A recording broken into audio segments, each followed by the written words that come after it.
प्यारे बच्चों, मैं जोगेंद्र कुमार ऑनलाइन गणित शिक्षण बाय जोगेंद्र चैनल में आप सभी का स्वागत करता हूं। आज हम कक्षा 6 एनसीईआरटी गणित अध्याय 3 संख्याओं के साथ खेलना चैप्टर के बारे में चर्चा करेंगे। इस चैप्टर की वीडियो का ये पार्ट 3 है। यदि आपने इससे पहले के पार्ट नहीं देखे तो उन्हें प्लीज जरूर देखना, और यदि आपने अभी तक हमारे चैनल को सब्सक्राइब नहीं किया तो प्लीज इसे सब्सक्राइब कर लेना, बेल आइकन के बटन को दबा देना, ताकि हम जब भी नई वीडियो डाले तो उसका नोटिफिकेशन आप तक पहुंच सके और आप उसका पूरा लाभ ले सके। आज प्रश्नावली 3.2 है ये, और 3.2 प्रश्नावली के प्रश्न हल करने से पहले हमें संख्याओं के बारे में और जानकारी लेनी होगी। देखिए, आज हम अभाज्य संख्याएं और भाज्य संख्याओं के बारे में चर्चा करते हैं। अब संख्या एक ये इसके गुणनखंड ज्ञात करने हैं, और गुणनखंड ज्ञात करना हम पिछले प्रश्नावली में सीख चुके हैं। पिछले जो वीडियो के पार्ट में उनमें हमने बता दिया कि गुणनखंड होता क्या है। गुणनखंड वह संख्या होती है जो किसी संख्या को पूरा विभाजित कर देती है, यानी कि किसी भी संख्या की पूरी विभाजक होती है। गुणनखंड क्या होती है? विभाजक, डिविजर भी बोलते हैं इसे अंग्रेजी में। अब चलो, एक का गुणनखंड बताओ क्या होगा। एक का गुणनखंड एक ही होगा, और इसके गुणनखंडों की संख्या होगी एक। संख्या दो का गुणनखंड क्या होंगे बताओ। दो के गुणनखंड क्या होंगे? एक तो एक होगा, क्या होगा? एक, और एक दो होगा। कितने गुणनखंड होंगे इसके? कितने गुणनखंड होंगे बताओ? दो भी है ना। तीन के कितने गुणनखंड होते हैं? एक तो एक ही होगा और एक तीन होंगे, तो इसके भी गुणनखंडों की संख्या दो ही होगी। संख्या चार का गुणनखंड कितने होंगे? एक तो एक होगा, एक दो होगा, और एक चार स्वयं होगी, तो इसके गुणनखंड कितने होंगे? एक दो तीन। कितने होंगे भाई बच्चों? तीन। पांच के गुणनखंड एक तो एक होगा और एक पांच स्वयं होगी, तो इसके गुणनखंडों की संख्या होगी दो। छह के बताओ। अच्छा, छह का गुणनखंड एक तो एक होगा, एक दो तिया छह दो होगा, एक तीन दूनी छह तीन होगा, और एक छह स्वयं होगी, तो इसके गुणनखंडों की संख्या हो गई चार। सात के कितने होंगे? एक होगा और एक सात स्वयं होगी, तो इसके गुणनखंड कितने हो गए? दो। आठ के कितने होंगे बताओ?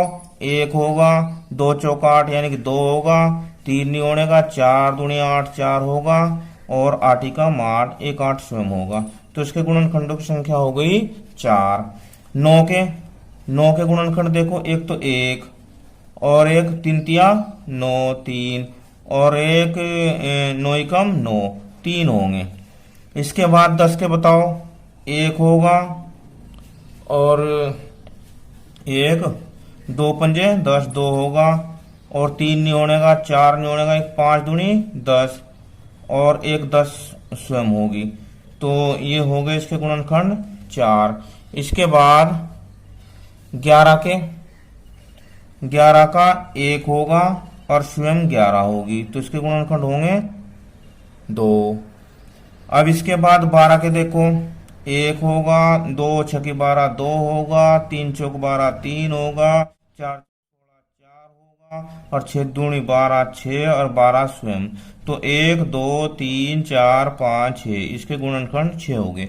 अब इस सारणी से हम एक बात देख रहे हैं कि किसी के गुणनखंड दो आए, किसी के चार आए, किसी के छह आए, किसी संख्या के, और इससे आगे और भी संख्या ले सकते हैं, उनके भी गुणनखंड हम ज्ञात कर सकते हैं। पर एक बात नोट की होगी आपने कि संख्या एक, जो संख्या एक है, एक का गुणनखंड एक ही आया। एक का गुणनखंड जो एक ही आया, एक का एक ही गुणनखंड आया। क्या आया? गुणनखंड है, यानी कि स्वयं वही संख्या है। और इसके बाद एक बात और देखी हमने कि एक तो दो इसका आया, हाँ, एक दो इसका आया, हाँ, एक दो ये कौन सी है? 5 का आया है, एक 7 का आया दो, और एक 11 का आया। तो अब हम इसमें ये देख रहे हैं कि एक तो चलो बी ले लेते हैं, यहाँ ए में हमने ये बताया। तो इसमें हम देख रहे हैं कि 2 और आपका ये 3 और भाई 5 और ये 7 और भाई 7 के बाद ये आया है 11। तो इससे अलग और भी संख्या हो सकती है, हम तो अपनी टेबल पे जा रहे हैं। इससे अलग और भी संख्या होती है, लाखों करोड़ों कितनी भी संख्या नहीं। तो अब हम ये देख रहे हैं कि इस टेबल में 2 3 5 7 11, चलो इत्यादि और भी संख्याएं ले सकते हैं, यानी कि इत्यादि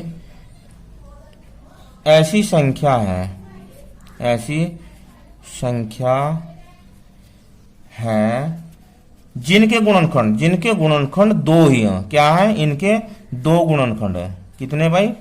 2 गुणनखंड है। कैसे हर में भी? एक तो 1 और एक वह स्वयं, एक वह स्वयं, यानी कि या तो वह खुद हो और या 1 हो। तो इनके 2 ही गुणनखंड है। तो ऐसी संख्याओं को हम क्या कहते हैं? अब देखो, ऐसी संख्याओं को हम जो प्राइम नंबर, यानी कि प्राइम नंबर अभाज्य संख्याएं कहते हैं, जिन संख्याओं के 2 ही गुणनखंड होते हैं, या तो वह स्वयं या 1। तो यहां लिख सकते हैं वे संख्याएं जिनके गुणनखंड 1 और स्वयं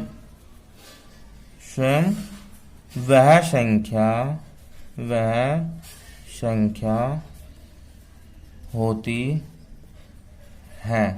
क्या कहलाती है? अभाज्य संख्याएं। अभाज्य संख्या कहलाती है, यानी कि प्राइम नंबर वह नंबर होता है जिसका या तो जिसका फैक्टर 1 होता है या वह खुद होती है, यानी कि जिसका गुणनखंड 1 होता है या वह खुद होती है। इसके बाद हमने इस टेबल में एक और बात नोट की है कि दो के अलावा कुछ संख्याओं के, जैसे मान लो 4 है, 4 होगी और ये 6 और इसके बाद भाई 8 के बाद 10 और 12। इन संख्याओं के जो गुणनखंड और भी हो सकती है, इत्यादि ऐसी संख्याएं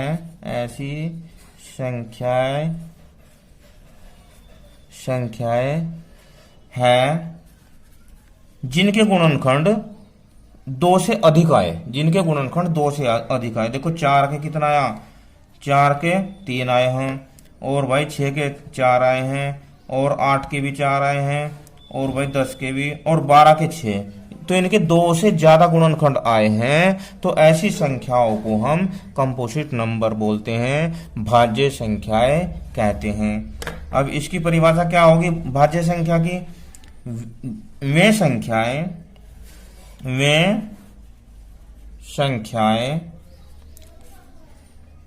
जिनके 2 से अधिक गुणनखंड होते हैं, भाज्य संख्या कहलाती है। क्या कहलाती है? भाज्य संख्या कहलाती है।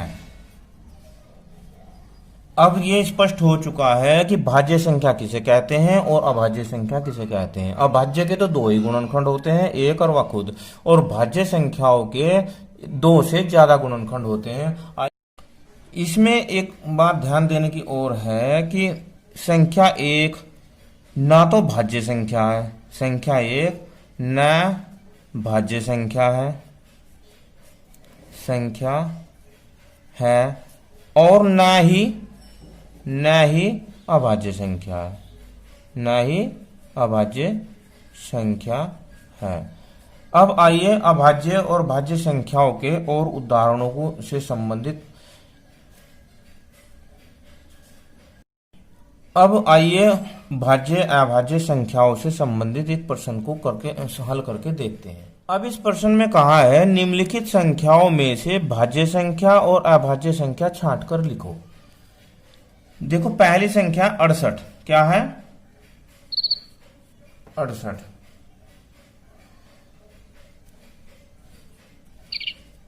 अब 68 के गुणनखंड देखते हैं। एक भी होगा इसका, और 2 से भी जब इसे भाग देंगे तो 34 आएगा, यानी 2 भी हो जाएगा इसका। 4 से 17 चौका 68, यानी कि इसका गुणनखंड 4 भी हो जाएगा। और 4 के बाद 17 चौका 68, 17 हो जाएगा। और 34 और भाई 68। तो इसके गुणनखंड 2 से ज्यादा हैं, तो यह क्या संख्या होगी बताओ। जब इसके गुणनखंड 2 से ज्यादा है तो यह संख्या भाज्य संख्या होगी। क्या होगी? भाज्य संख्या। नंबर सेकंड पर क्या है? 36 का गुणनखंड 1, 2 से भाग हो जाएगी, 3 से भी हो जाएगी, 4 से भी हो जाएगी, 6 से 6 छंग 36, 9 चौक 36 और 12 तिया 36, 12 के बाद 18 दूनी 36 और होगा इसका गुणनखंड 36 स्वयं। तो इसके देखो, इसके भी 2 से ज्यादा गुणनखंड है, तो यह संख्या भी क्या होगी? भाज्य संख्या होगी। क्या होगी? भाज्य संख्या। इसके बाद थर्ड को देखते हैं 19। अब 19 का गुणनखंड 1 होगा, 2 का चल नहीं सकता इसमें पाड़ा, 3 का नहीं चलता, 4 का, 5 का, 6 का, 7 का कोई पाड़ा नहीं चलने का, यह स्वयं 19 का ही चलेगा। 19 तो अब इसे देखो, इसके 2 गुणनखंड। कितने? 2 गुणनखंड, एक तो 1 और एक जो हो यह स्वयं, तो यह होगी अभाज्य संख्या। क्या होगी? अभाज्य संख्या। इसके बाद फोर्थ पे क्या दिया इसने? 15 का एक का पारा चल जाएगा 15 में। और भाई 3 का भी, 3 पंजे 15, और भाई 3 पंजे 15, 5 तिया 15 और खुद 15, ये स्वयं भी चल जाएगी। तो हो गया इसके गुणनखंड 1, 2, 3, 4 गुणनखंड हो गए। तो यह क्या होगी? भाज्य संख्या। क्या होगी? भाज्य संख्या। और फिफ्थ 24 का जो 1 का चल जाएगा गुणनखंड, यानी कि 1, 2, 12 और 3 अट्ठे 24, 4 छक 24 और 5 का चलने का 6 चौक 24, 6 8 का चल जाएगा 8 तिया 24 और 12 दूनी 24 और भाई 24 स्वयं। तो इसके भी 2 से ज्यादा गुणनखंड है, तो यह भी क्या होगी? भाज्य संख्या। भाज्य संख्या। इसके अलावा और भी है, जैसे मान लो 11 का 1 और वह स्वयं ही होती है गुणनखंड, तो ये अभाज्य संख्या हो जाएगी। ठीक है भाई। 17 का 17 भी अभाज्य संख्या हो जाएगी। अभाज्य संख्या। तो और भी अन्य बहुत सी संख्या हो सकती है भाज्य अभाज्य संख्याएं। तो एक बार और हम रिपीट कर देते हैं। भाज्य संख्या वह संख्या होती है जिसके 2 से ज्यादा गुणनखंड होते हैं, यानी कि उसे 2 से ज्यादा संख्या विभाजित कर देती है।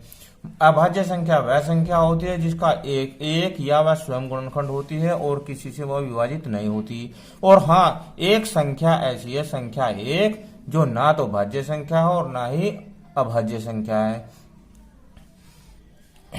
ये वीडियो आपको कैसी लगी मुझे कमेंट में जरूर बताना। Thank you. Have a nice day.